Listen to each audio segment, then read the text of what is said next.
Todos. Hoje a gente tem o prazer de ter como convidado o Marcelo Brissac, que é gerente de produção artística das três rádios, Rádio MEC AM, Rádio MEC FM e Rádio Nacional, e que vai falar um pouco da experiência dele, né, que é músico e que está já há algum tempo à frente da Rádio MEC e agora a Rádio todas as outras. Bom, boa tarde para todo mundo. Boa tarde. Obrigado por terem vindo. E, como o Aloysio introduziu, eu, na minha vida profissional, eu comecei como músico, né? Um músico flautista. Eu faço parte daquela categoria de flautistas enferrujados, sabe? Aqueles que precisam de um WD-40, assim, atualmente está bem enferrujado. Mas eu comecei estudando música, eu sou de São Paulo, fiz escola municipal de música lá em São Paulo durante um período, depois fiz faculdade de música lá em São Paulo também. E daí, ao mesmo tempo, na época que eu aprendia, né, o instrumento, no caso a flauta, eu tinha assim comigo uma aflição muito grande com relação ao o que fazer profissionalmente, né, com aquela profissão que eu estava aprendendo, com tudo aquilo que eu estava aprendendo, quer dizer, é uma questão assim de como é que eu vou ganhar dinheiro, né? E a gente às vezes tem duas opções, né? Ou tem um patrocínio, né? E não era o meu caso, ou você realmente é muito talentoso, né? E se dedica exclusivamente a um instrumento. Mas daí você chega numa questão assim, tudo bem, você se dedica ao instrumento, que foi o meu caso, me dediquei ao instrumento, na época não era nada enferrujado, e daí você chega naquele dilema. Em São Paulo, na época, isso já faz algum tempo, né? Eu já tenho 61 anos de idade, na época eu tinha, sei lá, 18 por aí, estava me formando, estava fazendo a escola municipal e a faculdade também. E daí era aquela coisa, quer dizer, orquestras em São Paulo tinham duas.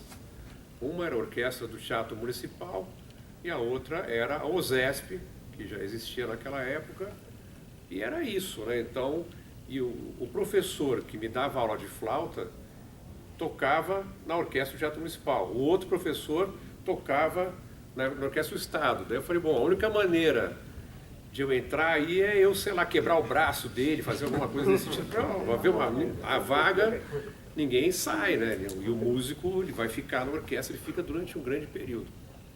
Então daí você parte para aquelas outras alternativas, né? Quer dizer, eu fazia faculdade e tinha assim, tinham duas aflições, quer dizer, coisas que me afligiam mesmo. Uma era essa questão profissional, que parece que você entra na faculdade de música ou na escola de música, parece que você entra, e é claro, você entra num outro ambiente, né?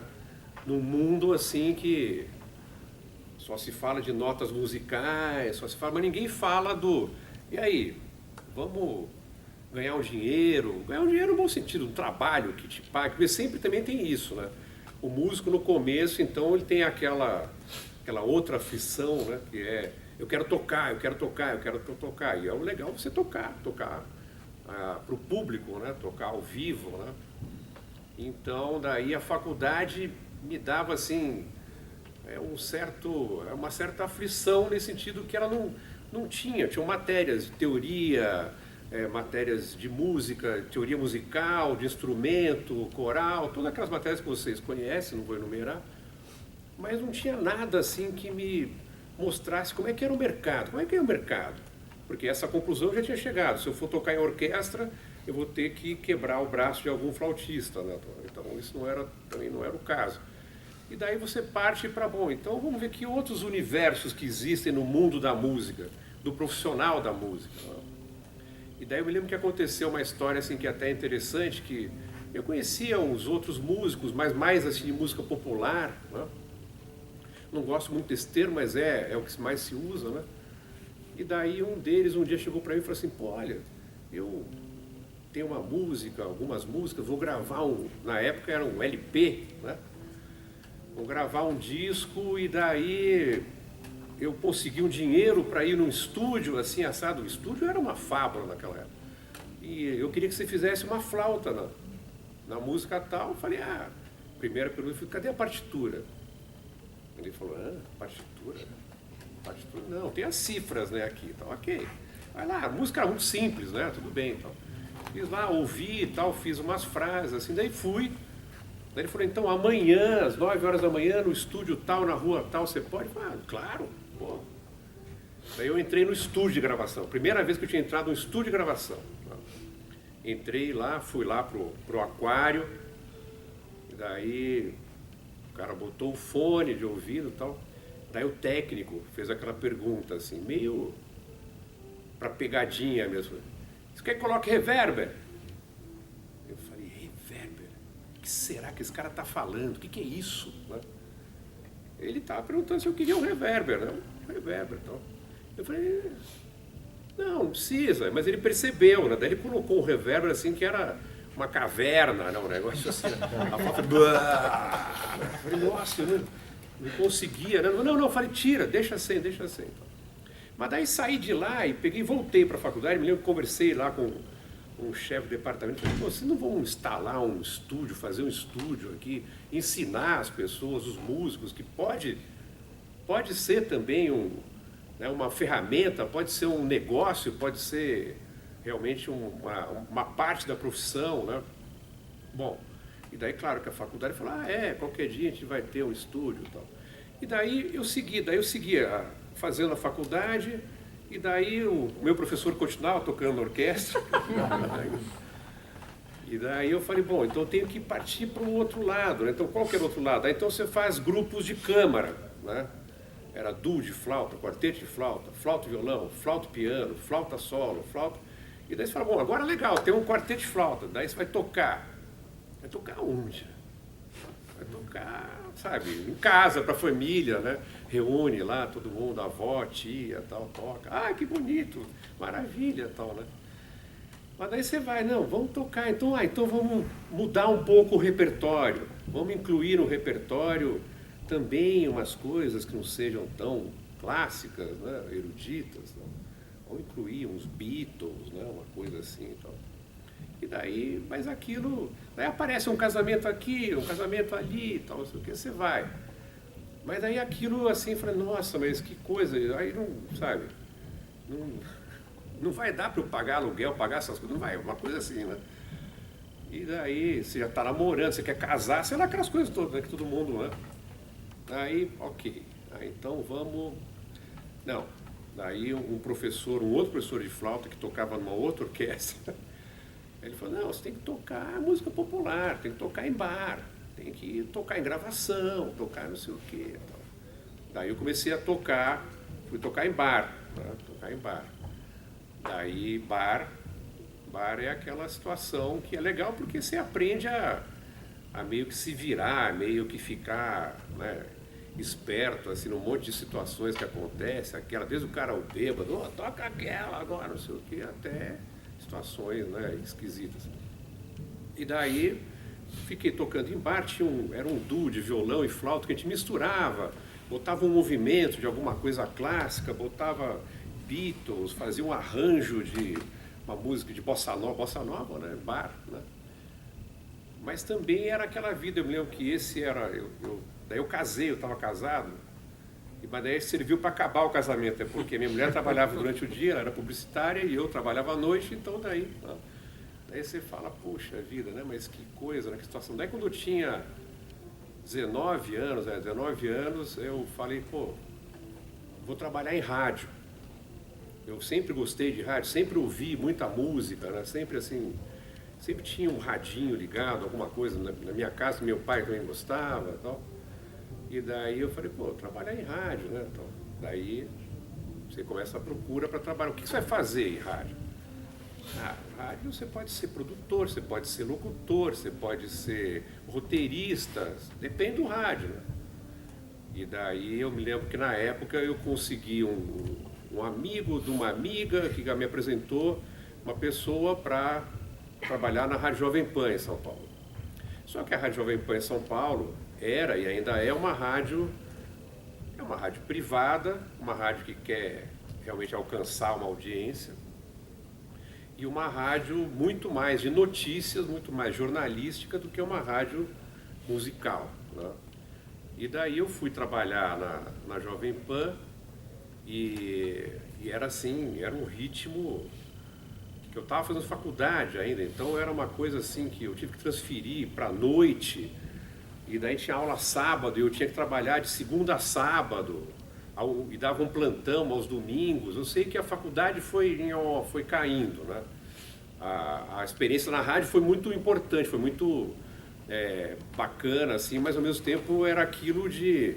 Era muita pauleira, porque era um volume assim de notícia e um volume de ligações e muito pouca música, né? Até também tem uma cena assim que é pitoresca, né? Hoje em dia eu acho pitoresca, que eu estava lá e daí eu era assistente, na parte da manhã eu fazia assistência de produção de um programa que chamava Show da Manhã, que era das 7 da manhã ao meio-dia, né?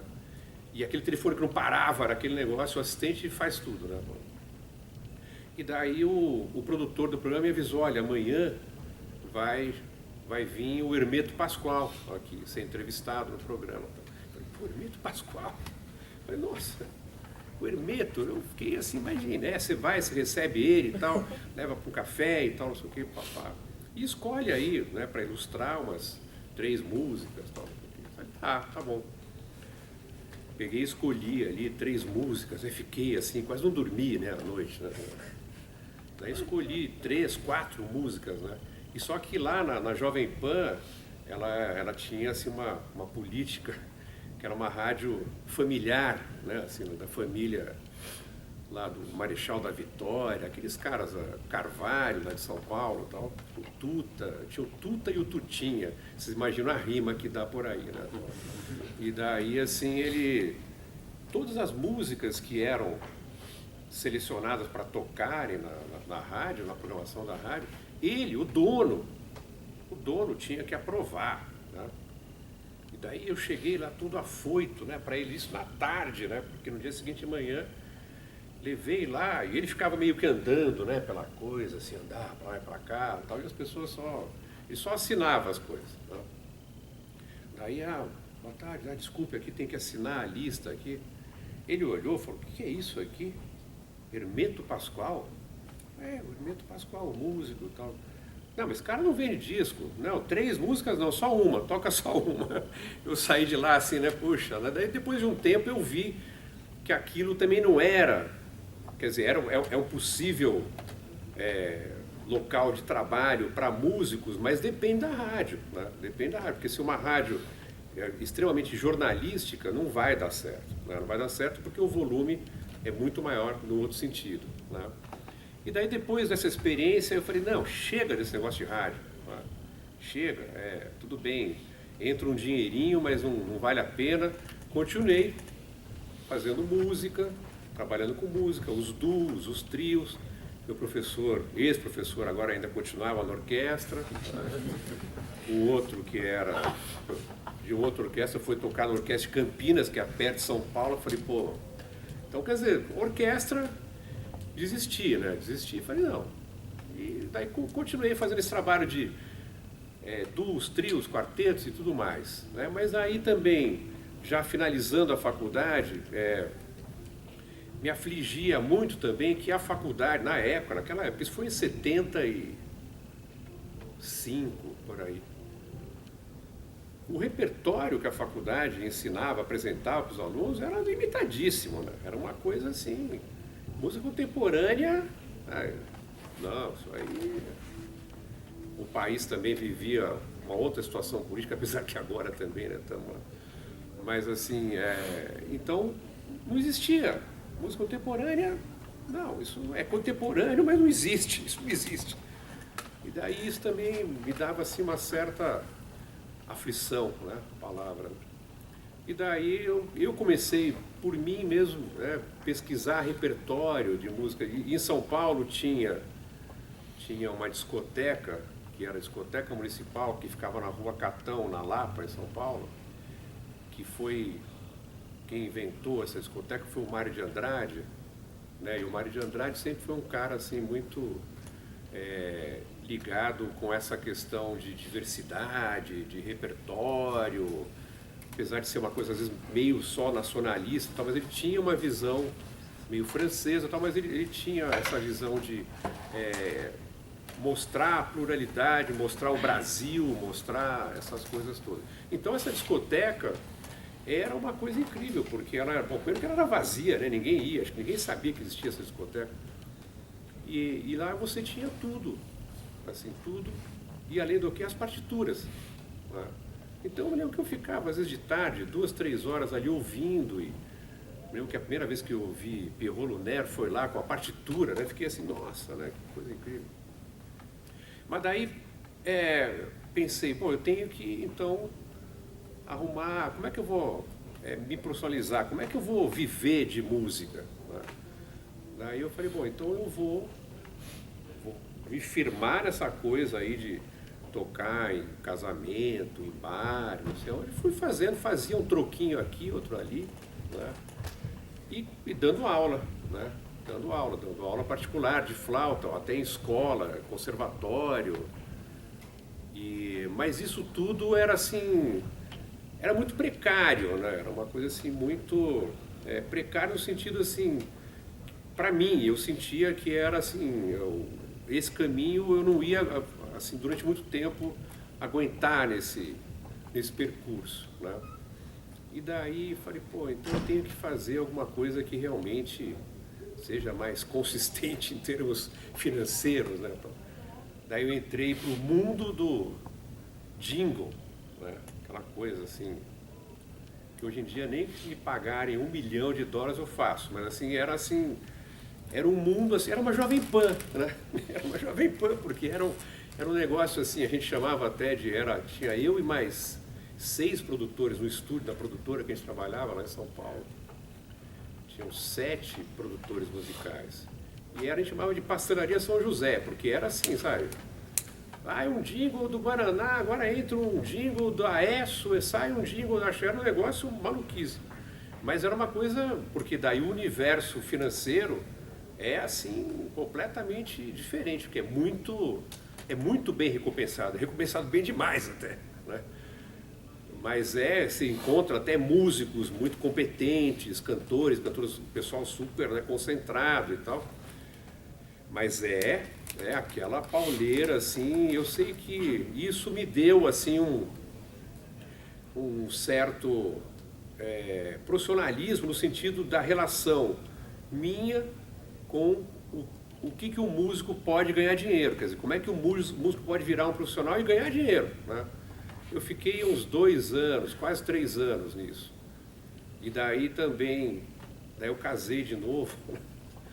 Daí eu casei e daí a gente foi embora para os Estados Unidos. A gente ficou 2 anos nos Estados Unidos. E daí eu fui de bagagem, né? Assim, porque ela que era a pós-doutora, que ia fazer um pós-doc, lá, alguma coisa nesse sentido. E eu fui na bagagem, né? E daí lá eu falei, pô, mas eu preciso ficar aqui, vou ficar de dona de casa, né, aqui, né, cozinhando, né, e até foi boa a experiência, porque eu cozinhava, realmente tinham funções na casa, né, ela ia lá estudar e eu ficava em casa, assim, cozinhando, né, ela tem 2 filhos, tal, assim, então cuidava dos filhos, cuidava não, eles iam para a escola, tal, e eu ficava, daí eu falei, pô, vou ficar aqui, né, assim, né. E daí eu falei, bom, o que eu vou fazer? Daí eu fui até a faculdade e falei, então eu vou aproveitar, vou aprender piano, né? Sei lá, aprender, ter aula de piano. E daí a professora foi muito educada, ela falou, mas você teria que entrar num curso regular. Eu falei, eu vou ficar só 2 anos aqui, não, né? E eu sei que daí eu acabei indo para a faculdade, mas indo para fazer um curso falei, fazer um curso sobre, naquela época, isso era 94, um curso sobre internet, né, que estava assim, era internet riscada, aquela coisa. Eu fui lá, eu fui para me inscrever no curso, fui lá, bati, o professor não estava, E daí do lado tinha uma sala com um cara tocando trombone. Então. Aí eu botei a minha cara ali no vidro, assim, o cara veio muito educadamente e tal. E falei, não, porque o professor aqui, ele saiu para tomar um café e tal, não sei o quê. Daí, claro que ele percebeu no meu sotaque britânico, né, do inglês, assim, bem, né, da gema, né. Então. Ele falou, você não é daqui, né? Eu falei, não, sou do Brasil. Do Brasil! O cara assim, meu Deus, adoro a música brasileira, aquela música assim, né? Tom Jobim, Tom Gilberto e tal, né? Pô, legal, tá. O que você faz? Eu falei, eu sou músico. É músico, tá, você toca? Eu falei, toco, flauta. Você não quer vir tocar na banda aqui e tal, assim, aquela coisa americana, né? Pá, pá, pum. Ele era um maestro de uma big band, daquelas big bands americanas de colégio, né, assim, né, de college, né, então, que tem aquela hora que você levanta, sola, né, então, é um barato, é uma experiência, mas foi uma experiência muito boa. Mas paralelo a isso também eu já tinha levado comigo assim uma bagagem grande. Você foi tocar com ele? Eu fui. Eu toquei quase 2 anos com essa banda. E daí eu também tinha levado um repertório grande de música brasileira que eu tinha a intenção de fazer um programa de rádio. E daí fui numa rádio, lá também da universidade, uma rádio pública da universidade, e daí falei lá com o diretor da rádio, que era um menino de 23 anos de idade. Ele falou, você quer fazer um programa sobre o quê? Eu falei, de música brasileira. Tô. Ele falou, legal, pode fazer. Quer começar quando? Domingo? Tá, domingo, ok.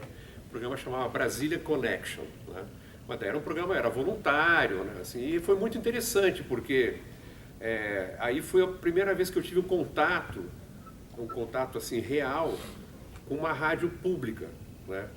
Porque eu já tinha trabalhado, além da Jovem Pan, depois eu fui trabalhar na Rádio Gazeta, que daí era uma mistura, assim, meio fundação e meio, uma coisa esquisita, mas que até a gente fez uma programação boa, a gente ganhou prêmio de programação, era mistura, né? Era uma rádio que tocava de tudo, tocava música brasileira, música americana, jazz, blues, tinha um programa de música clássica, que eu que fazia, e o resto era notícia, bababá, tá, mas a rádio era interessante. Mas depois de um ano, caiu a diretoria, caiu todo mundo. Então.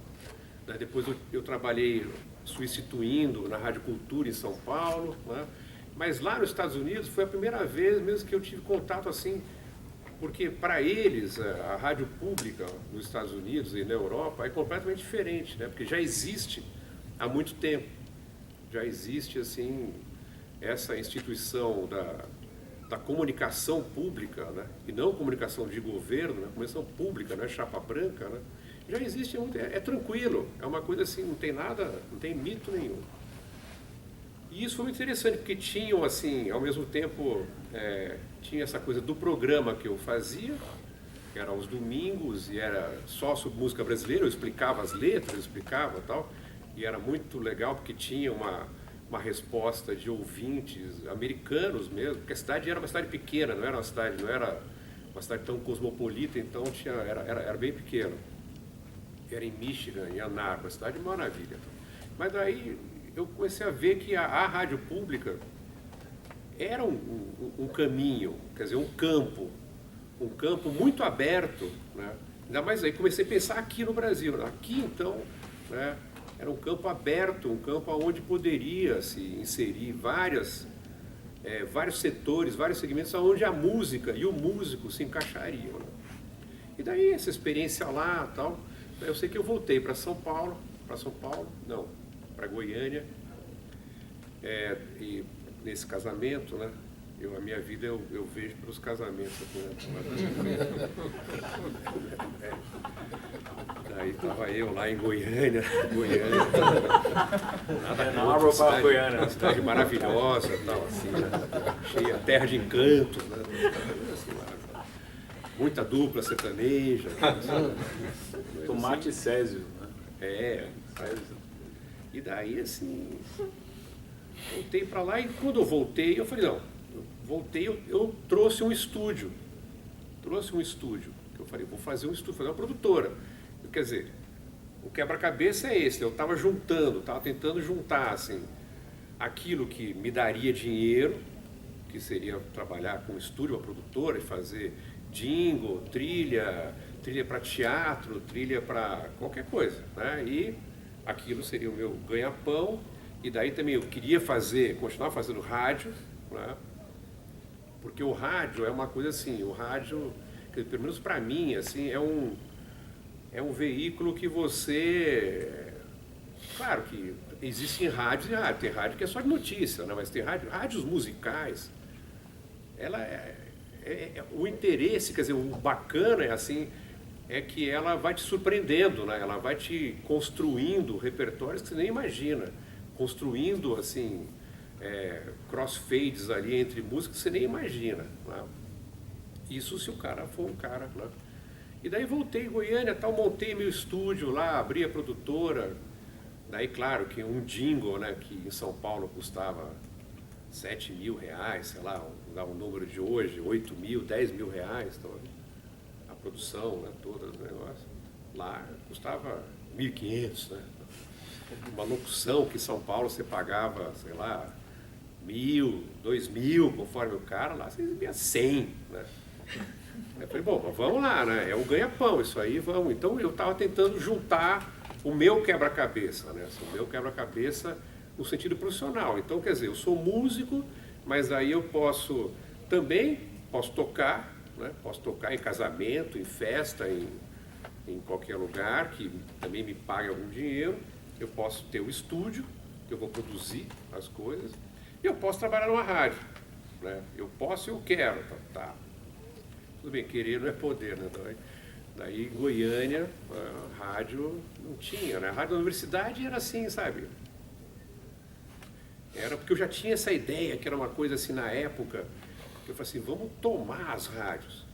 Porque as rádios públicas estão aí para serem tomadas, né? Elas são nossas, né? As rádios das universidades, assim, elas estão aí para quê? Para serem tomadas, para serem assim, né? Mas alguém tem que ir lá pegar e tomar. E daí eu fui até a rádio da universidade, lá em Goiânia, Universidade Federal, Federal. Não, estadual. Daí fui lá e a rádio, eu saí de lá triste, né? Então, assim, nossa, não tinha nada, não tinha assim, sabe? Tinha lá, de vez em quando ia alguém, botava lá uma fita, né, na época, né? Fita, um CD, então assim, e deixava tocando. Daí eu falei, pô, então eu vou de novo tentar atacar na rádio privada. E daí tinha uma rádio lá, assim, que era FM em Anhanguera, uma coisa assim, que era uma rádio mais assim, meio JB, assim, uma coisa meio também sem muita cara, né? Uma cara meio antiga, meio que você tá ouvindo, de repente toca assim um negócio da década de 60, né? Então, de repente entra um sambinha, sei lá o que, né? Uma rádio sem cara. Mas aí eu falei, bom, aqui e tal. Mas daí tem aquela questão do QI, né? Do teu quem indica, né? Então, assim, né? E daí esse quem indica, a rádio era a repetidora da Globo, e daí era dominado lá por uma família. Eu sei que eu fiquei tentando, enfim. Daí, quer dizer, estou contando isso tudo também porque eu acho assim, eu acho que é importante a gente não desistir, né? Quer dizer, de ideias, né? Porque às vezes você tem uma ideia e fala assim, ah, não, claro. E aí você toma uma pancada, você fica meio deprê e tal, não sei o quê, mas não, sabe, a coisa assim, o interessante mesmo é ir atrás da ideia e cavar, e procurar o espaço, né? Que nem a gente estava conversando aqui rapidamente, eu e a Luísa e tal, agora a gente está num momento terrível, né? Mas é nesse momento agora que a gente tem que juntar, sabe, todas as terribilidades, tal, sabe? E assim, tentar construir coisas criativas, coisas novas, com novas saídas, novas, né, alternativas mesmo.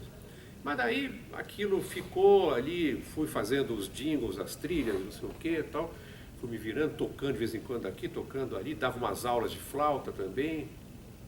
E daí até que Goiânia começou a ficar pequeno, né?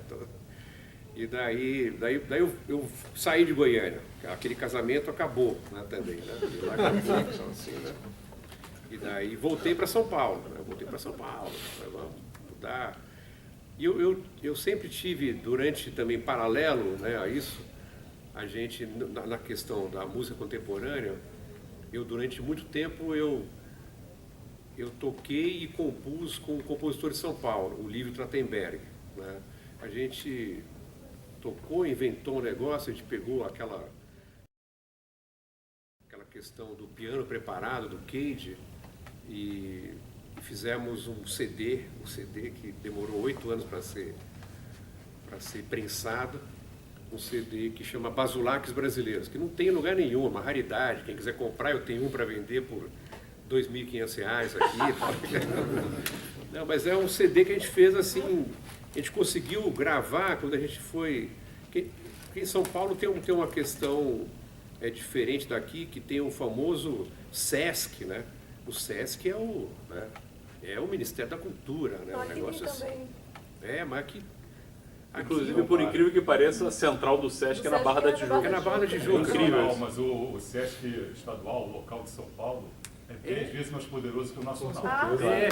Só que responde ao nacional, isso que é incrível. E aquele nacional aqui é naquele negócio da Barra da Tijuca, um negócio esquisito, que é uma escola meio nazista. Assim.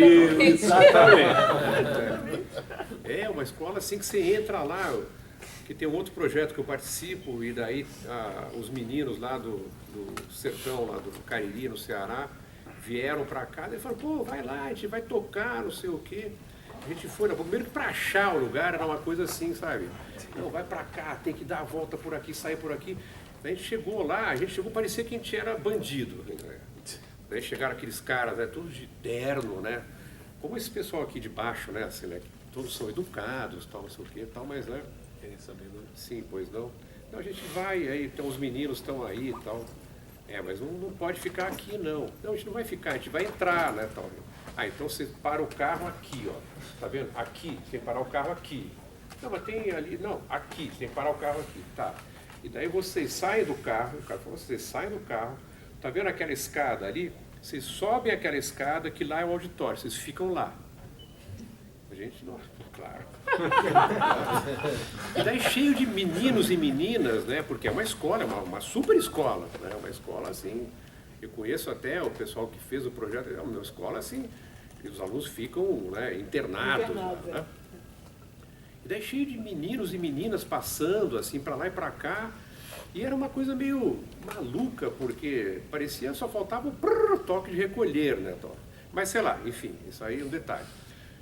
Mas daí o Sesc de São Paulo, né, que tem vários locais dentro da cidade e também pelo interior, eles gostaram da gente, desse duo, né, eu e o Lívio, tal, de piano preparado, que era um piano preparado, mas não, a gente não pegou aquela coisa, a gente pegou mais ou menos o conceito básico do Cage, que é colocar os parafusos e as borrachas entre as cordas do piano, e só que a gente foi fazendo e construindo. E o mais interessante é que nenhum dos dois é pianista, né? Então daí ficou assim. E é um piano tocado a 4 mãos. A gente compôs essa série de basulaques brasileiros, que daí tem um maracatu, tem um samba, tem um que é um heavy metal, tem umas coisas assim, né?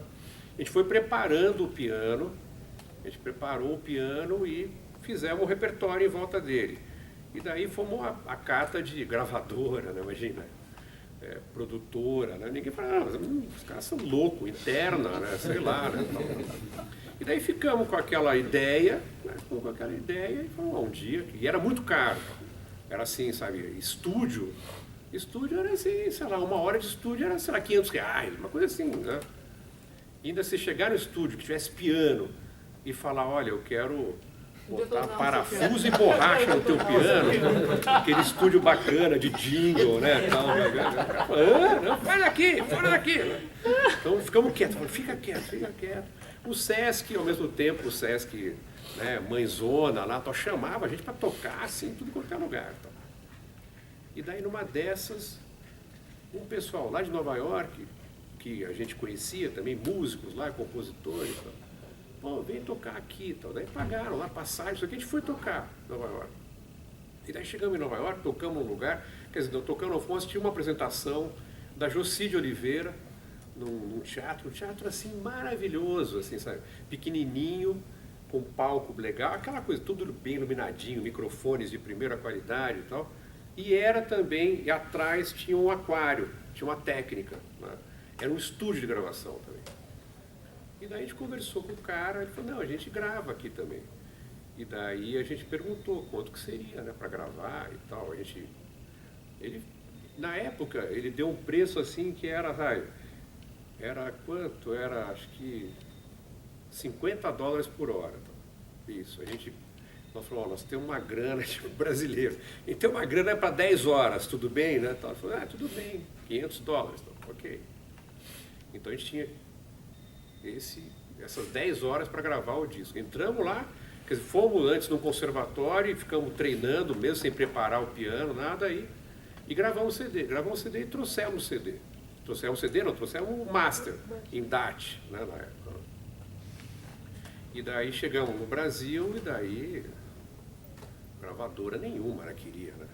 E também era caro, daí a gente esperou, isso foi em 91, a gente prensou o disco em 98, porque daí era barato prensar, a gente rachou lá e prensamos e fizemos uma tiragem pequena, né? Mas quer dizer, isso paralelo ao mundo, o meu quebra-cabeça, que era ainda produtora, rádio, né?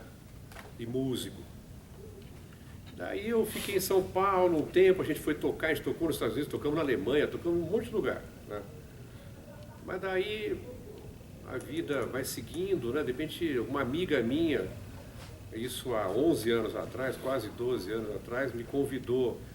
Pô, você não quer vir para o Rio, cuidar da Rádio MEC FM e tal? Eu falei, nem a pau, tá louca? Que isso? Fazer o que aí? Não, você vai, cara, cuidar da rádio, pegar a Rádio MEC FM e fazer o que você quiser. Aí foi a frase, fazer o que você quiser. Fazer o que você quiser, dentro do, né? Claro que ela não me contou a história toda, né? Falou, não, você vai se mudar, né, para o Rio de Janeiro, vai se mudar para o Rio de Janeiro, e daí você vai ter que arrumar essa rádio. Porque a Rádio MEC FM, acho que todo mundo deve conhecer aqui, ela é uma rádio pública, né? Mas é uma rádio pública que ela vai assim, né? Sobe, desce e tal. E daí eu cheguei e acho que depois de um mês que eu estava trabalhando na Rádio MEC, eu falei assim, eu não vou dar conta. Não de jeito nenhum, eu não vou dar conta. Apesar de ficava me martelando, né, aquilo, pô, mas isso é um campo de trabalho, sabe, para o músico, né? Isso aí você pode fazer uma coisa aqui. Então, quer dizer, era uma luta interna, né, assim, né, porque era muito difícil. Porque eu cheguei na Rádio MEC FM, eu era o coordenador, mas tinha muito medalhão, né? Tinha, assim, nomes como Marlos Nobre, tinha Lauro Gomes, pessoas que estavam lá já há 30 anos, né? E eu né? Então era um conflito muito grande, porque ao mesmo tempo essas pessoas, elas tinham eles não tinham o caráter público, né? O caráter assim, essa rádio não é minha, essa rádio é de todo mundo, é a rádio de todo mundo, mas não é que é porque de todo mundo que eu posso fazer o que eu quiser e do jeito que eu quiser, da maneira que eu quiser. Então tinha uma coisa assim que era, vocês sabem como é que funciona uma grade, né, de uma rádio? Eu não queria uma grade de uma emissora, né? As coisas têm que ir se encaixando e vão dando certo assim, mas não é aleatório, né? Então, quer dizer, o programa, você vai fazer um programa, você não pode fazer o programa hoje com 45 minutos, amanhã com 63. E era assim. O Aloysio sabe, já fez vários programas lá. A rigidez da coisa, porque senão o que acontece é que avança na hora, então daí as 3 horas não são 3 horas, são 3 e não sei o quê. Quer dizer, vai ficando um negócio meio amorfo, né? E daí o meu trabalho era exatamente esse, ajustar as coisas de uma maneira que ela fosse uma rádio com uma cara, com uma consistência, com repertório, porque o repertório é aquilo, o repertório, a nossa missão ali na Rádio MEC, FM, e todas as rádios públicas, é você, em primeiro lugar, privilegiar o repertório nosso, nacional, né? Isso aí é básico. E daí você cai naquele famoso problemão, né, tal, né? Cadê o nosso repertório gravado? Né? Quer dizer, a gente ainda tinha na Rádio MEC assim, muita gravação histórica, né? Ainda temos, né? Que o auditório, o estúdio sinfônico, quem não conhece, quer dizer, hoje em dia está fechado, mas é um lugar que todos os músicos assim, da década de 50, 60, até 60, passaram por lá. Quinteto Villa-Lobos gravou quantos? 4 CDs, lá, 3 CDs lá. Então, quer dizer, era uma casa que, além de ser difusora da música, também produzia essas questões. Né? Mas só que ela era meio, né, assim, meio eu sou o dono, eu sou o dono, eu sou o dono, eu sou o dono.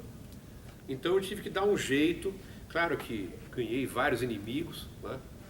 Fiz vários amigos, né? Porque em rádio o que importa assim, é o horário, é assim, quer dizer, o horário 3 horas é 3 horas, é o horário certo. Né? Então, mas daí eu falei, pô, mas isso aqui pode ser assim, um grande campo, né? Para todo mundo. Né? Tanto que a gente fez lá, nesse período, esses 10 anos, quase 12 anos, a gente fez várias colóquios, que a gente chamou colóquios de parcerias, então, que a gente chamava a sociedade, chamava as entidades para, pega, sabe, amanhã eu sou um gestor, sabe, o gestor amanhã está aqui, amanhã não está, depois de amanhã não está, né? Então, quer dizer, ou a sociedade assume aquilo, né?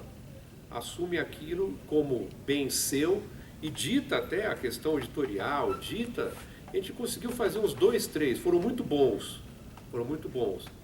Mas depois, nesse meio tempo, foi criado a EBC, né, a Empresa Brasil de Comunicação, que englobou as 3 rádios do Rio de Janeiro, mais 4 rádios em Brasília e uma rádio no Alto Solimões, que são as rádios nacional. E pegou a TVE, que virou TV Brasil. E daí a confusão começou a aumentar, né? Começou a aumentar no sentido de como se organiza isso, e daí essa questão que é também muito dúbia, né? E que a gente quer fazer comunicação pública e não comunicação de Estado. A gente não está aqui para fazer chapa branca, quem faz chapa branca é a NBR lá, que faz a Voz do Brasil, café com o presidente, café com o ministro, lanche com o deputado, sei lá, isso aí. Mas a gente até então, a gente nunca sofreu nenhum atentado assim ao editorial, né? Assim, até já tivemos umas 2 ou 3 carteiradas assim de não, tem que colocar isso. E eu, durante o tempo que eu fui coordenador da MEC FM, era assim, eu fiz muitos amigos, fiz muitos inimigos, né? Inimigos assim de pessoas indo pedir favores, né? Favores assim, toca o CD da minha neta. Aí fala, não, deixa aí, eu vou ouvir. Mas quando você vai tocar? Deixa aí, eu vou ouvir, né? Então, quer dizer, essas coisas, mas tudo bem, é uma rádio pública, né? Todo mundo que paga imposto tem direito a essa participação, né? Então, durante esse percurso na rádio, no caso na Rádio MEC, que é uma instituição pública, eu fiz assim várias parcerias, né, parcerias que são com a Orquestra OSB, com a OSESP de São Paulo, com a Rádio Cultura de São Paulo, com a Sala Cília Meireles, com o Teatro Municipal. O Teatro Municipal sempre foi mais difícil, mas assim, agora com o Ripper melhorou bastante. Né? Agora não estou mais à frente da Rádio MEC FM. Né? E com grupos, né? O Quinteto Villa-Lobos sempre foi parceiro, a orquestra da UF sempre foi parceira, tanto que a gente fez vários eventos, né, que vocês participaram, né, que vários participaram. Né? Então, quer dizer, é um espaço que é possível o músico trabalhar? Sim, é possível. Como? né? Na produção. Então produção de programas. Vai dar dinheiro? Atualmente nada dá dinheiro, tá? Atualmente dinheiro não existe, a palavra dinheiro no Brasil não existe. Isso aí, mas é temporário, isso aí, né? Temporário. Porque a gente tinha uma agilidade maior, enquanto não era a EBC, que era a SERP, que era a Associação de Comunicação Educativa Roquete Pinto, que era uma OS, era mais ágil, as coisas eram mais ágeis, né? Assim, mesmo a própria captação de dinheiro, captação de recurso, ou mesmo a parceria rápida, assim, era mais fácil. Agora a EBC é mais mastodôntico, né? E é Brasília, né? É assim, o poder está lá, né? A decisão está lá em Brasília. Mas, para o músico, é assim, porque daí, dentro daquele meu quebra-cabeça, essa parte de rádio, eu resolvi. Agora falta eu resolver o desenferrujamento do flautista, né, Tossi? Mas aí é outro problema. Mas assim, a parte de trabalhar numa rádio, sabe? É porque aí que tá, você pode trabalhar numa rádio privada? Pode, só que na rádio privada vai ter lá o filho do Tuta, né? O Tutinha. Tá? Vai falar, não, essa música aqui não toca, aqui vai tocar Ivete Sangalo, tal, Ivete Sem Graça, vai tocar 3, 4, 5, 6, 10 vezes. Né? Então, quer dizer, e numa rádio pública, como é, por exemplo, não sei se vocês todos ouvem a MEC FM, assim, o repertório dela, claro que a gente tem problemas que é, por exemplo, aquele problema tocar repertório brasileiro, é difícil porque não tem, ninguém grava mais, a não ser o Quinteto Villa-Lobos, né? É um ou outro músico fazendo aqui uma coisa independente, né? Uma coisa nova. Eu já fiz alguns programas, sala de concerto. Então, sala de concerto já 2 vezes. O Sala de Concerto era um programa que era sensacional, porque ele era ao vivo, toda sexta-feira, ali no Estúdio Sinfônico. Sala de concerto, quase. Não tem mais estúdio. O estúdio está fechado, porque o prédio está fechado. Esse ano não existe mais. Não, porque o prédio foi fechado. O prédio foi fechado. Por que foi fechado? Porque o prédio estava sem condições de trabalho. Estava assim, sem condições assim. Era, o elevador hoje quebrou. Daí então só tinham 2. Deixa só um. Então. Daí o banheiro no 6º andar não funciona. Então você vai no 4º andar. Não sei o quê. Então, quer dizer, era uma coisa assim muito... O tempo inteiro existia essa precariedade. E sempre com essa fala de que não, vamos reformar o prédio, vamos reformar. Agora... Foi reformado em 96, 98. Não, ele foi Quando reformado... fez 60 anos a rádio. Ele foi reformado só o térreo. Ele não tinha problema, ele tinha problema com incêndio, né? Também com incêndio. É.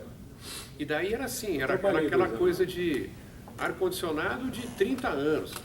De repente, saiu fogo lá, né, Tossi? Daí começou a ficar caótico o negócio. Daí quando a IBC assumiu, né, daí a IBC vai fazer a reforma, então, vai fazer. Isso foi sendo protelado, até que agora, o ano passado, houve um edital, uma firma aí ganhou e está fazendo a planta. Vai entregar a planta, tem que entregar a planta agora, acho que até setembro.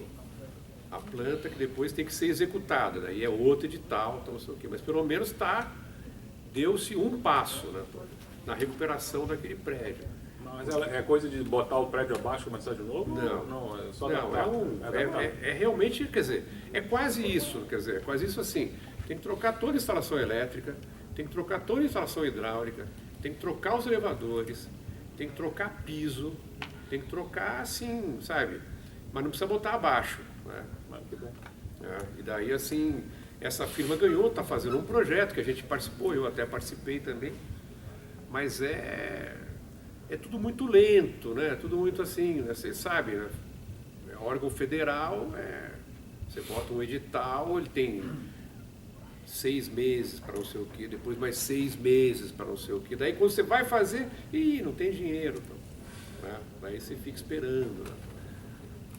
Mas enfim, quer dizer, a Rádio MEC, o que ela proporcionou para mim agora como músico? Né? Como músico, assim, por exemplo, além de fazer a gestão da rádio, eu produzo 2 programas. Né? Eu produzo 2 programas, um que chama Música de Invenção e que está no ar desde 2006. E quer dizer, é um programa que, como o próprio nome diz, é um programa que traz a música nova, traz a música seja daqui, de qualquer lugar. Né?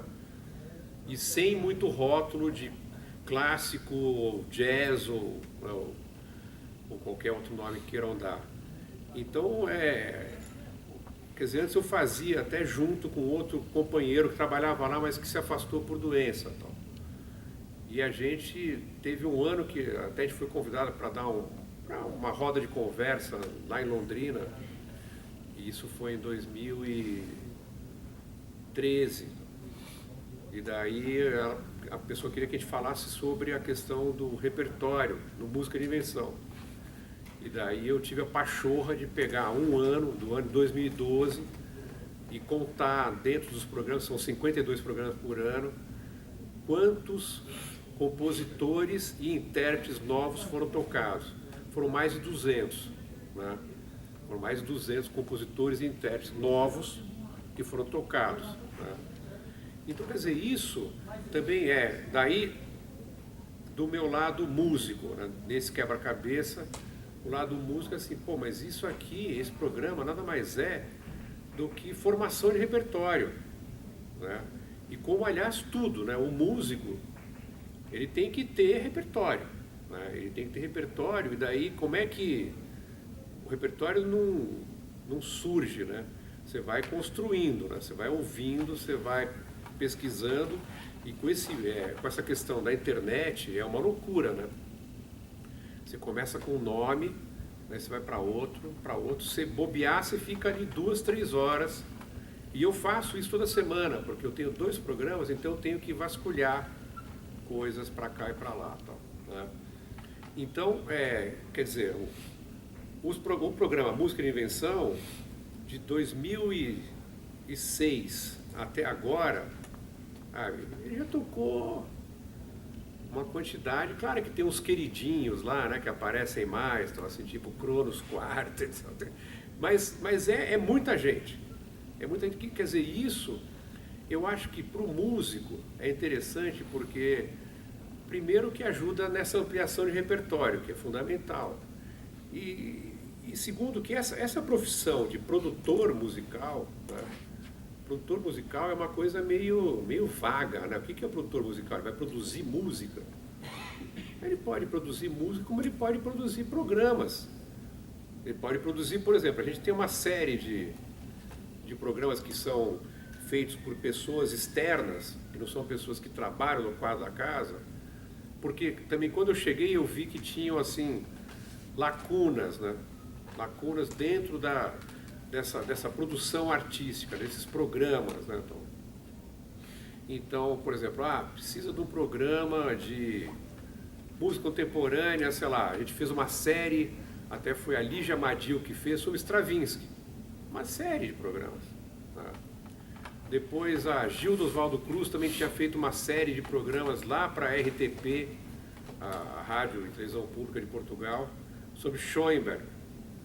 Então, quer dizer, isso tudo o músico pode fazer, né? O músico pode fazer, e o músico, assim, pode ampliar dentro desse quebra-cabeça que é ser músico, né? Incluir isso como uma ferramenta, né? Uma ferramenta que é uma possibilidade. E a possibilidade, a grande possibilidade para a maioria dos músicos são as rádios públicas. As rádios públicas e as universitárias. A UFRJ está fazendo uma rádio, né? Já faz um tempo que ela está nesse processo, né? Longo tempo. Né? É um processo que também parece que não acaba, né? Até pediram ajuda a gente estava ajudando. No começo até ia ser uma coisa mais experimental, a gente cedia uma parte da programação, eles botavam no ar, tal, não sei o quê, mas daí ficou uma discussão de, primeiro, aonde ia ser. Né? Vai ser no fundão? Não. Vai ser na Urca? Não. Vai ser, quer dizer, então a coisa assim foi, daí parou, nem sei, até falei, não, eu tô fora do grupo, então, assim, porque realmente é... Mas precisa ser tomada pelos músicos, sabe? Porque se for tomada por pessoas assim, sabe, que são... Porque sempre tem, né, nessa área pública, sempre tem aquele gênio, né, que chega e fala, não, o negócio agora aqui é futebol. Agora é futebol. A MEC FM mesmo sofreu uma ameaça grande. A Luísa sabe muito bem disso, participou na campanha junto com a gente. Então, que não, vai ter que mudar essa rádio aqui. Essa rádio aqui é muito elitista demais, esse negócio de ficar tocando aí Bach, Beethoven, isso aí mas toca Villa-Lobos também. Quer dizer, é o tempo inteiro, né? Então ela tem que ser ocupada. As rádios públicas e as TVs públicas, os veículos de comunicação pública têm que ser ocupados pelo cidadão. E daí nada melhor que os cidadãos que trabalham com música trabalharem em rádios musicais. E espaço tem, porque se a gente for pensar, quer dizer, a grade da MEC FM são 24 horas por dia. Né? Quer dizer, qualquer proposta de programa, claro que às vezes, muitas das vezes, assim, a pessoa chega e fala, pô, eu tenho uma ideia de um programa assim, assado, então, legal. Então faz assim, quer dizer, traz um projeto, né, um texto mínimo, não precisa ser, né, um documento enorme, e daí vamos gravar o piloto, vamos ver como é que é, quem que vai fazer a apresentação, como é que é aquilo, assim, como é que é o repertório, o que vai abranger, sabe, para poder, assim, mostrar, sabe, como é que vai ficar aquele programa. E daí, no caso, nós que já estamos desse lado de cá, como gestores profissionais da área, a gente vai ouvir, pô, legal. Então, você não quer fazer 3 meses de programa? 3 meses são 12, não, 12. São 12 programas. Praticamente, tem algum mês que tem 5 e tal, mas Agora mesmo, a gente acabou de fazer uma parceria, né? Uma parceria que eu até que fiz, mas a coisa tem lá no interior do Ceará, no sertão do Cariri, na Chapada do Araripe, tem uma fundação que chama Fundação Casa Grande. A Fundação Casa Grande, ela é gerida por crianças, né?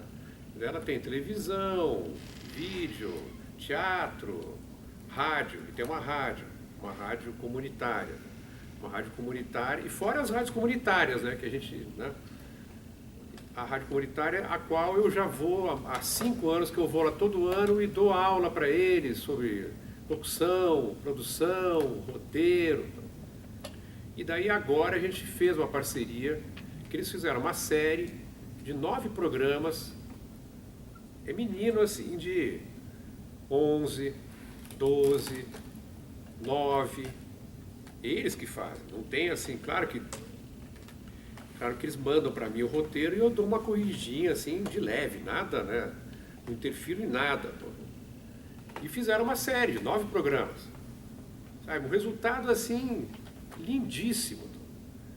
E quer dizer, a gente tem que formar a rede, porque é aquilo, quando eu fui para os Estados Unidos, era que lá a rede está formada, sabe, a NPR, que é a National Public Radio, é uma rede assim, sabe, aquela coisa de os músicos lá, os músicos de música clássica nos Estados Unidos, eles recorrem à NPR, assim, às rádios da NPR o tempo todo,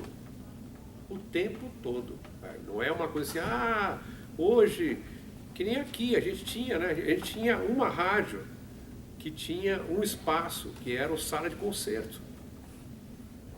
Você imagina, uma cidade como o Rio de Janeiro, um grande rio, que, sei lá, 12, 15 milhões de habitantes. Então, lá você vai, assim, nessa cidade que eu estava, que eu morei, a cidade tinha 120 mil habitantes. Lá eu assistia Ensemble Modern, assistia, assim, Cronos Quartet, um monte de coisa. E todos, a maioria ia às rádios públicas, tocar, lançar CD, receber patrocínio para fazer CD. Mas por quê? Porque, tudo bem que lá é uma coisa, lá e na Europa também, assim, é uma coisa mais faz parte, né? É constitucional, é uma coisa assim, já é. Ninguém lá discute, né? Ninguém lá vai discutir, não, vamos fechar essa rádio que toca Mozart aqui. Isso ninguém fala lá, né? Ninguém fala, né? Ninguém fala porque sabe o que é que está falando, né? Então, e como tem muita rádio pública, então é mais fácil o cidadão ir lá se dirigir, que nem eu. Eu não sou cidadão americano, eu cheguei lá na rádio e falei, olha, queria fazer um programa assim, assado. O cara falou, ok, faz. Ele falou, você tem que fazer só um cursinho, que chamou lá o garoto lá, ele vai te ensinar aqui como é que mexe aqui na mesa. E um abraço. Você pode vir hoje de tarde? Aqui posso. Fui lá. Aí ele falou, agora você faz um teste, um testinho assim. Faz, ok. Para você receber o certificado do FCC. Ok. E daí vai, e as pessoas vão. Eu vejo nessa busca por repertório, tem um outro programa que chama Jazz Livre, que é uma coisa assim, é um jazz, mas eu não sei porque que eu dei esse nome, sabe? Mas é um jazz que não é jazz, né? Então, assim, é jazz. Então, primeiro eu comecei apresentando um repertório de jazz da Finlândia, da Suécia, os nórdicos, né? Aí depois comecei a ampliar mais, África e tudo quanto é lugar, e comecei a pesquisar muito e vi que tem assim muitos grupos de música, vamos chamar de música clássica, que estão dentro das rádios, estão lá gravando seus CDs, estão lá assim divulgando seus CDs, né?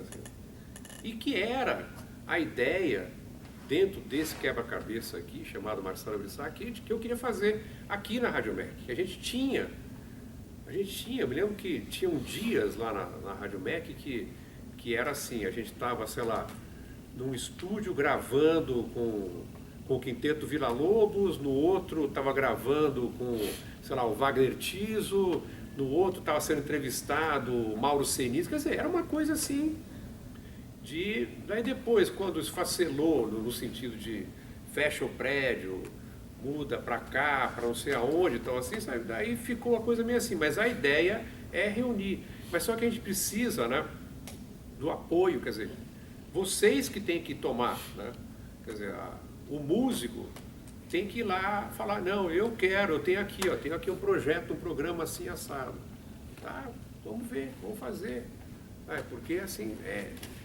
se a gente for depender, assim, a nossa mão de obra interna, né? Bom, primeiro que a mão de obra interna é muito, assim, jovem, muito jovem, que é o pessoal que fez concurso, né? Não tenho nada contra, mas assim, sabe, tem gente que fez o concurso e nunca trabalhou numa rádio, ou não tem a mínima ideia como é que se produz um programa. É claro que agora, depois de um tempo que eles já estão há 2 ou 3 anos, eles estão aprendendo, mas é assim, é muito...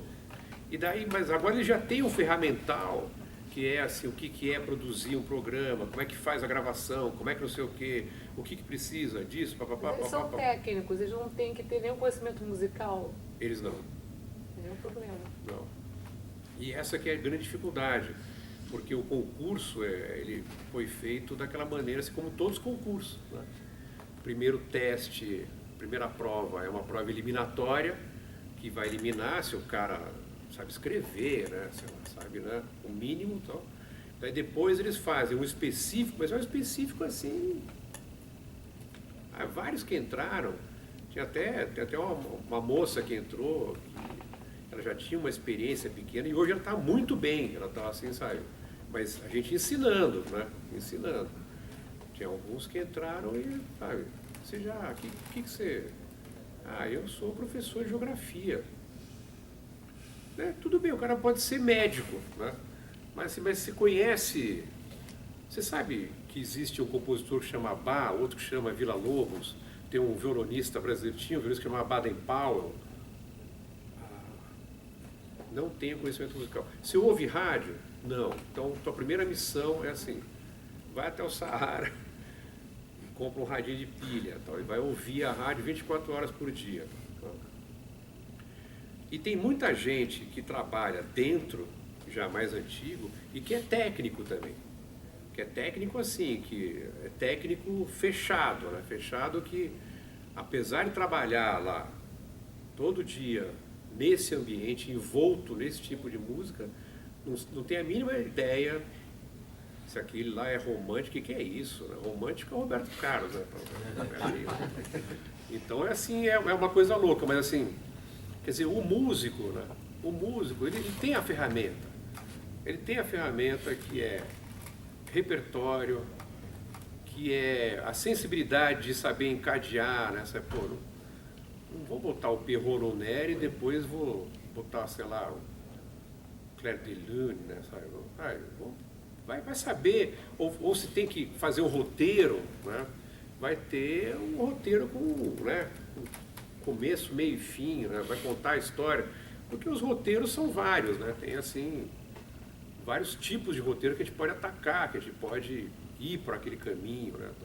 Eu quero fazer uma série sobre, sei lá, esse ano deve ter algum aniversariante, né? Mas, sei lá, Carlos Gomes, acho que é Carlos Gomes. Anacleto Medeiros, 150 anos. 150? Anacleto também. Anacleto?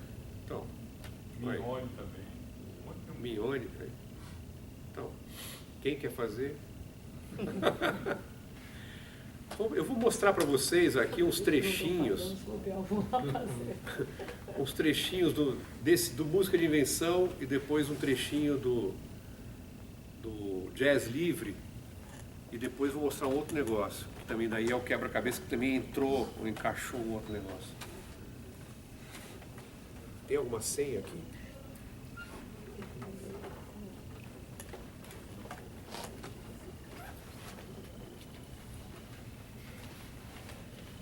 Ah, não, entrou.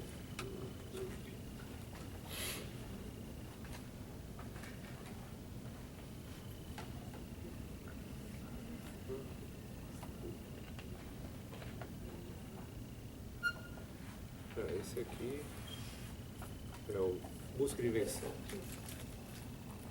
Como flautista enferrujado, tinha que escolher alguma coisa com flauta.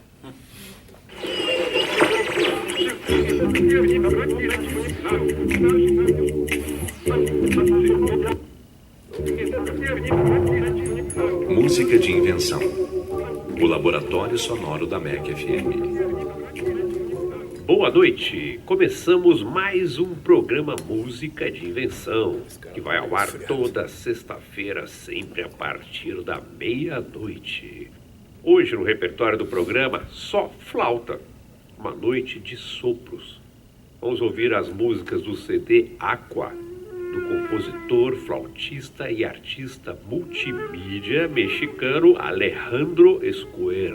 Nesse trabalho, compositores do México, Estados Unidos, Itália e Holanda apresentaram estreias de suas obras tocadas pelo flautista Alejandro Escuer. São peças para flauta solo, conjunto de flautas, flauta e fita magnética, flauta e eletrônicas e por aí vai. O Alejandro é um dos grandes divulgadores do repertório dos compositores mexicanos e internacionais. A sua interpretação e técnica do repertório para flauta fez com que vários compositores do mundo tenham escrito e dedicado peças para o músico. Ele é muito versátil, pois toca flauta em dó, em sol, flauta baixo, flauta com efeitos eletrônicos, flauta amplificada, flauta com fita e também atua com as formações tradicionais, como duo, com flauta e piano, conjunto de câmara, solo para orquestra. Alejandro Escuer é conhecido por explorar e expandir os limites acústicos do seu instrumento. Ele já recebeu vários prêmios por suas interpretações.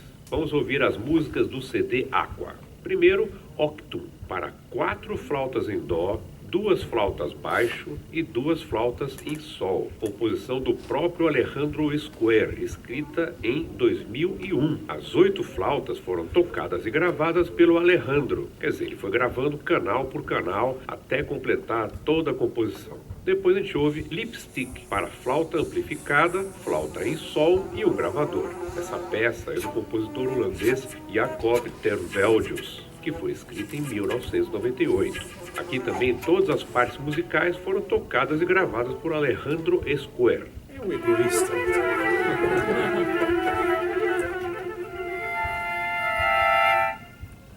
Bom,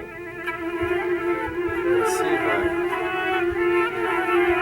Só para dar uma ideia de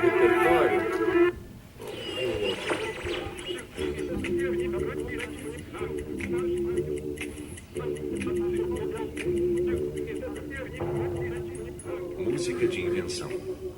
O laboratório sonoro da MEC FM. Boa noite, ouvintes. Começamos agora mais um Música de Invenção. Sempre a partir da meia-noite da sexta-feira nos 99,3 da MEC FM aqui no Rio de Janeiro, ou nos 800 da MEC AM em Brasília. Pelo nosso site no endereço radios.ebc.com.br/MEC FM Rio. No repertório de hoje vamos apresentar a incrível música vocal do conjunto Room Full of Teeth, ou seja, na tradução literal, sala cheia de dentes, pois o Room Full of Teeth foi inventado em 2009 por Brad Wells.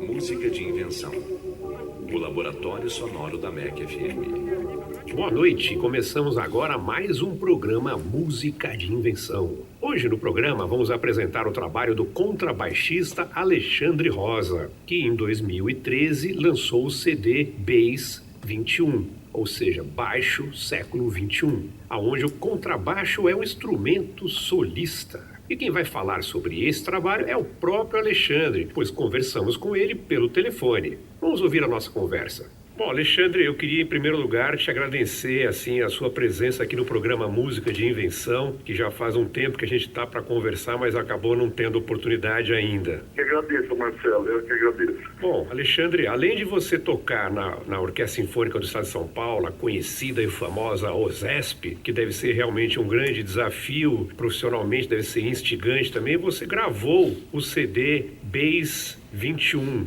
e foi lançado em 2013. E talvez esse seja o primeiro e único trabalho gravado onde o contrabaixo é o instrumento principal. Qual foi o grande desafio para a produção desse trabalho tão original e tão inventivo, Alexandre? Então, na verdade, isso vem do questionamento que eu tinha, do meu trabalho aqui na USESP mesmo, que é de estar sempre tocando o repertório clássico e sentindo falta da música contemporânea. A partir do momento que a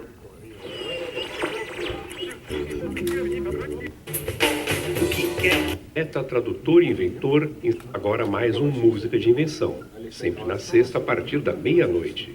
Hoje vamos fazer uma homenagem muito especial no Música de Invenção. Viva os 85 anos do poeta, tradutor e inventor, ensaísta, crítico de literatura e música, Augusto de Campos. Augusto nasceu em São Paulo em 1931, portanto completa 85 anos.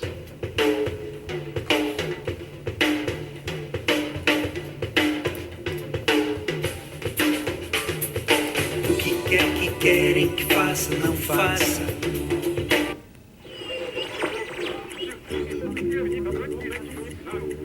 Um programa Música de Invenção. Música de invenção.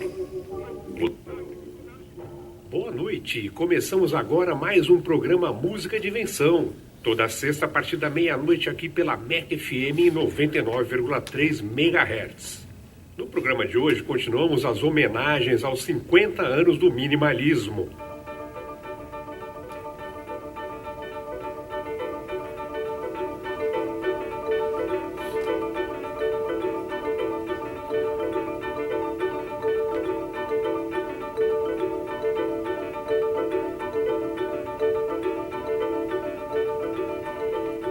Foi a partir da peça It's Gonna Rain, escrita em 1965 por Steve Reich, que se estabeleceu como marco para este gênero de composição no... Bom, quer dizer, isso aí foi uma amostra dessa questão a questão do repertório, né? Repertório que pode ser muito variado e é um repertório amplo, né? E é um repertório que é muito mais papel do músico descobrir do que um produtor musical, né? Que fez um concurso e entrou na EBC. Né? Eu acho que pro músico já está assim, meio caminho andado. Né? Mas como é que é a parte burocrática disso? Por exemplo, ela estava empolgada que vou fazer não sei o quê. Ela quer fazer um programa sobre, sei lá, ela está fazendo um negócio de áreas do Mahler, né? A área do Mahler. É uma coisa interessantíssima, deve dar 12 programas no mínimo, né? Porque aqui nunca toca esse repertório no Brasil, mas o Mahler era um compositor basicamente cancioneiro, além da sinfonia. Mas enfim, digamos que ela quer produzir. Ela não tem nenhum vínculo com a EBC, e como é que ela pode fazer isso? Digamos, ela faz lá, ela vai gravar lá, ela como é que ela é aceita, como é que a ABC dá uma contrapartida ou um pagamento, legalmente falando? Existem assim duas maneiras ou três maneiras, né? Existe uma maneira que é você apresentar um projeto, né? Apresenta o projeto do que seria o repertório, vai ser as áreas de Mahler, as canções de Mahler, tal, que vão dar, então, eu acho que vão dar 12 programas. Uhum. E daí vai ser esse, o primeiro programa é isso, o segundo programa é esse, tal, isso aqui, mais ou menos um apresenta para quem e aonde, por exemplo? Aqui para esta pessoa. Para você? Então. O programa Eletroacústicas, o Rodrigo, eu conheci o Rodrigo, que ele foi gravar lá na rádio, daí a gente conversando e tal. Aí ele falou, porque a música eletroacústica, assim, começou a fazer uma certa lamentação, né, de tal. Eu não quero fazer um programa aqui? Programa de música eletroacústica. Programa de música eletroacústica. Daí, ficamos naquela, né, tal, não sei o quê. Daí depois, passado um tempo, ele veio, você acha sério mesmo? Eu falei, claro. Sabe, já tem assim, música renascentista, música barroca, música clássica, música romântica, música moderna, música contemporânea, tem jazz, tem chorinho, tem música instrumental brasileira. Por que não pode ter um programa de música eletroacústica? Mas é que tem coisas muito complicadas. Não tem. Tudo é complicado. Ainda mais se as pessoas não ouvem, vai ficando cada vez mais complicado. Né? Então vamos pensar, vamos pensar. Aí ele pensou, aí ele falou, tá legal. E daí eu acho que me deu um certo receio, assim. Bom, primeiro aquilo, né? Qual é o horário que vocês acham que esse programa passa? Para esse que vocês ouviram. Que horário que vocês acham que passa o eletroacústica? É de madrugada. Meia-noite. Então, mas daí agora então vou contar uma história mais bacana. Daí, vamos, esse programa aqui mesmo, esse Música de Invenção já existe há, sei lá, 6 anos, 7 anos. E é sempre assim, né? Nas pesquisas que a gente tem, né? Pesquisa do Ibope, né? Então, assim, daí dava ali, né? Assim, sei lá, 800 ouvintes e tal, assim, que, né? De repente começou a aumentar, né? Tal, né?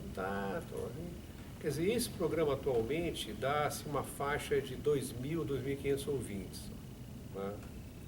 Eu falo, haja maluco acordar nessa hora. Né? Os doidos estão aumentando, né? Então, quer dizer, está aumentando, né? A colônia está aumentando. Se a gente pensar em termos, por exemplo, de público relativo a uma sala de concerto, é um público muito maior. Muito maior. Você teria normalmente uma sala de 200, 300 lugares. Se tiver, ela cheia, né? Exatamente. É por isso que o YouTube virou a opção de muita gente. Você vê, ela tem 1 milhão de cliques, né? Você fala, que loucura é essa? Mas daí a gente começou a pensar, mas também, como é que essas pessoas, que maluquice é essa? A gente sente o cheiro, né? Porque não tem uma divulgação, não tem nada. Não existe nada, assim, a gente não tem dinheiro, assim, nunca tivemos para, fazer, nem seria bacana eu chegar aqui, distribuir para cada um, né, um lápis, né, sei lá, uma caneta, né, Mac, né, não sei o que, nada, não tem nada. não tem divulgação, é boca a boca, e o negócio foi aumentando. E daí eu sei que o Rodrigo tal, falou, pô, mas será tal? Eu falei, pô, vamos começar, Rodrigo, vamos fazer um programa de meia hora. Ele falou, pô, daí veio, né, o professor, tal, Rodrigo, compositor, meia hora, pô, você tá querendo cortar minha música, né, tal. Aí eu falei, pô, meia hora, acho que é um tempo bom, pô, né? Aí ele falou, pô, você tem razão, aí, vou fazer. Começou a fazer, já está lá há mais de 4, 5 anos, aí, fazendo os programas, tal, meia hora, ele é voluntário, não recebe um tostão, ele faz porque ele gosta, tal, hein? E até uma época ele fez um negócio que trouxe uma extensão, então trouxe 2 alunos que faziam assistência de produção para ele e tal, não sei o quê. Daí tá. Daí agora nós estamos em abril, acho que em março, não sei se foi fevereiro, acho que foi. Daí eu não cuido, quem cuida agora é o Thiago Regoto, que cuida da MEC FM. Então. Daí o Thiago me liga e fala assim, olha, veio o Ibope, aqui, ó, pesquisa, né, do Ibope, então. Olha, não pode falar para ninguém, porque é sigiloso, tal, aquela coisa, né? Eu falei, tá, o que é? O Eletroacústicas deu um público de 10 mil pessoas. Quer dizer, agora são 10 mil malucos, né? Então, assim, eram 2 mil aqui, assim, agora são 10 mil. Até causou uma revolução ali, assim, porque daí o outro maluco que faz o programa em seguida, né? Então, mais tarde. Ela pegou e falou, nossa, mas o meu programa dá quanto? E não, o teu cai de 10 mil é campeão, né? Então, assim, né? 10 mil cai para... até ele mascarou um pouco o número, né? Falou, cai para 1.800, né? Cai para 800, né? Então, 1.800, então eu quero sair longe desse programa. Então, se eu quero mudar de grade, não vai mudar a grade, não vai sair. Então, não. Então, quer dizer, é uma coisa assim, sabe, que as pessoas têm que ouvir. Como é que elas, hoje em dia, com a internet, com a rede social, então, você consegue, né, fazer um agito maior do que, né, então isso também reflete. Mas voltando ao assunto, como é que, né, eu fiquei me enrolando, né, aqui, como é que entra lá, assim, tem 3 formas. Uma forma é essa, olha, eu quero fazer um programa, o programa é isso, e eu vou fazer voluntariamente. Ok, é claro que eu exagerei um pouco essa coisa, assim, não é assim tão... Ninguém vai bater palma, nada, então, assim, não é uma coisa séria. Aí eu tenho que conversar com a programação, porque eu cuido da parte de produção. Então, qualquer produção artística, eu que cuido, e daí eu ofereço para a programação como um produto. Olha, tem esse produto aqui. Daí a programação que vai estudar um local da grade para colocar o programa. Essa é uma forma, é o voluntário. A outra forma, para ganhar algum dinheiro, né, não agora, nesse momento realmente, é o que a gente chama de produtor externo, que é aí o PJ, ou pessoa jurídica. Daí tem que ter uma produtora, né, que não precisa ser tua, mas pode ser uma produtora, que vai apresentar o projeto. E daí o projeto, sendo aprovado pela produção, pela programação, é de comum acordo, todo mundo quer, tal assim, aí o projeto segue, quer dizer, aquele projeto vai caminhar para ser um contrato, né, um contrato de pessoa jurídica. Né. Pessoa jurídica que é uma produtora que tenha no estatuto dela que ela vai produzir coisas com música, vai produzir concerto, vai produzir qualquer coisa que seja relacionada, pode ser uma produtora de, sei lá, corrida de cavalo, não sei, né? Tem que ser uma coisa que no estatuto, porque tem alguns produtores que são, a gente tinha, atualmente eu cuido de 17 PJs, que a gente chama de PJ é pessoa jurídica, que são pessoas que têm produtora e que apresentaram o projeto foi aprovado, esse projeto vira um contrato. O contrato é um contrato de 1 ano, né? É um contrato de 1 ano, que daí tem as obrigações e deveres de qualquer contrato de prestação. É um contrato de prestação de serviço. Né? Isso no momento está suspenso, inclusive estão cortando agora tudo assim. Esses 17 vão virar 0. Então, assim, né? Mas, assim, ao mesmo tempo, quer dizer, eu acho que... E também a outra forma que existia, e que esse ano eu acho que não vai abrir, o ano passado abriu, mas fechou, e não foi para frente, que é o tal do banco de projetos.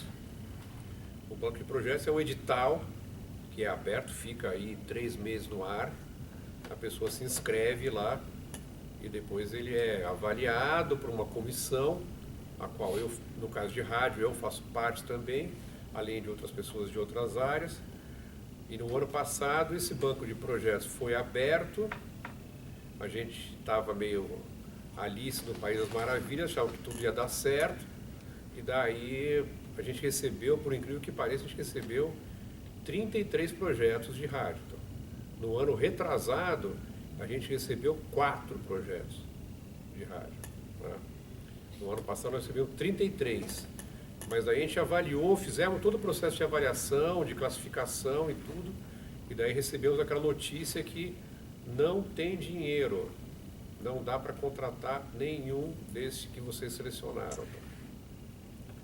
Então são essas 3 maneiras: voluntário, ou com PJ, pessoa jurídica, com a produtora, ou quando o banco de projetos abrir de novo e tiver dinheiro, através do banco de projetos.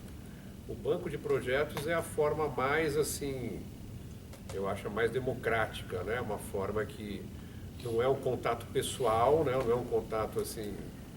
É como qualquer edital de qualquer, né? Que você entra e não... Eu participei uma vez eu fui da comissão julgadora do aquele Rumos Itaú Cultural. Só que o Rumos Itaú Cultural, que era o que eu queria que fizesse aqui na EBC. Eles fazem uma caravana e eles vão nos locais explicando o que é. Então eles têm uma média, o ano passado foram 50 mil inscritos.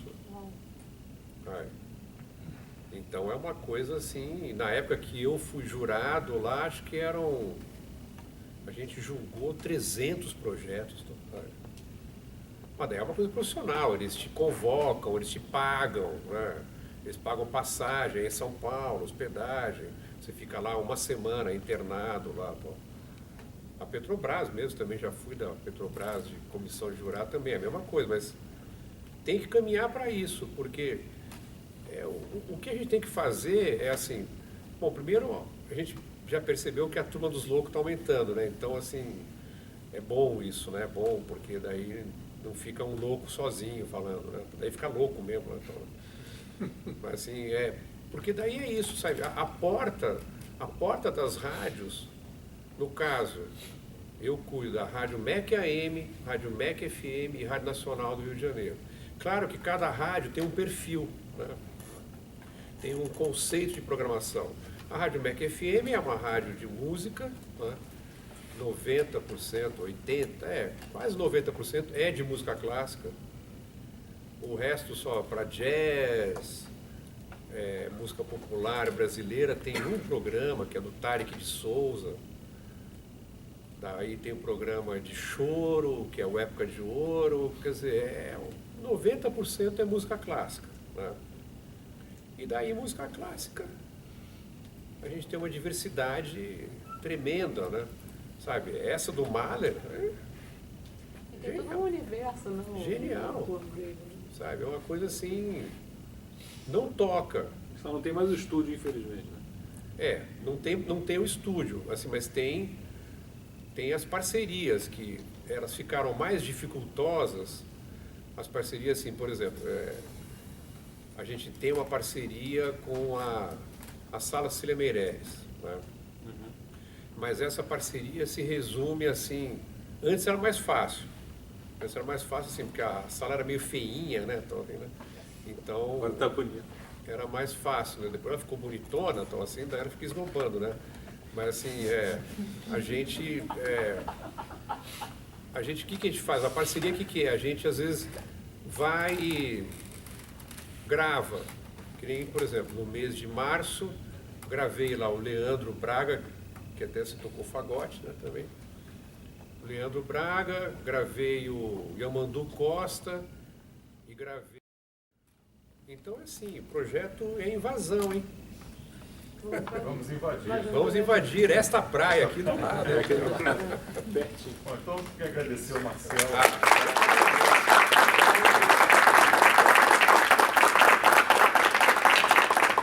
Eu queria agradecer ao Aloysio pelo convite e vocês por terem me aturado esse tempo todo.